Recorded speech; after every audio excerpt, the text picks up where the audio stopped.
அனைவருக்கும் வணக்கம். நான் வழக்கறிஞர் மேகராஜ் பாண்டியன், இந்து ராஷ்டிர சபா மதுரை மாவட்ட தலைவர். அதாவது மதுரை எலிஸ் நகரில் வணிக வளாகம் மீனாட்சி சுந்தரேஸ்வரர் திருக்கோயில் சார்பாக கட்டப்பட்டு டெண்டர் விடப்பட்டுள்ளது.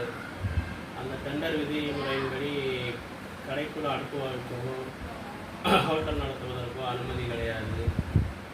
அதாவது நம்ம மீனாட்சி அம்மன் பாத்திரப்பட்ட வணிக வளாக கட்டடத்திற்குள் எதிர்ப்புறம் தான் மீனாட்சி சுந்தரேஸ்வரருடைய அலுவலகம், இந்து சமய அறநிலையத்துடைய அலுவலகம் உள்ளது. ஆனால் தற்சமயம் விதிமுறைகளுக்கு புறம்பாக, டெண்டர் விதிமுறைக்கு புறம்பாகவும் கோவிலுடைய விதிமுறைகளுக்கு புறம்பாகவும் மீனாட்சி அம்மன் திருக்கோயில் நிர்வாகம் கையூட்டு பெற்றுக்கொண்டு தற்சமயம் டீ கடை நடத்துவதற்கு அனுமதிக்கப்பட்டுள்ளது. கடைக்குள் அடுப்பு வைக்கிறது அனுமதி அளிக்கப்பட்டுள்ளது.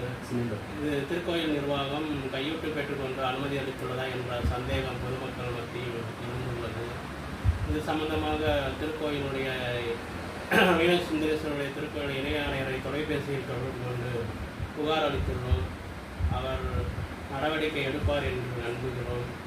திருக்கோயிலுடைய எந்த ஆலோசனை எதிரில் தான் அந்த கட்டடம் வணிக வளாக கட்டடம் அமைந்துள்ளது.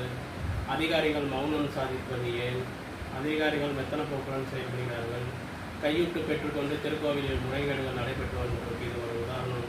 எனவே சம்பந்தப்பட்ட துறை அதிகாரிகள் உடனடியாக நடவடிக்கை எடுக்கும்படி மதுரை மாவட்ட இந்து ராஷ்டிர சபா சார்பில் கேட்டுக்கொள்கிறேன். மீனாட்சி சுந்தரேஸ்வரருடைய திருக்கோயிலுடைய பக்தர்கள் சார்பாகவும் வேண்டி கேட்டுக்கொள்கிறேன். நன்றி, வணக்கம்.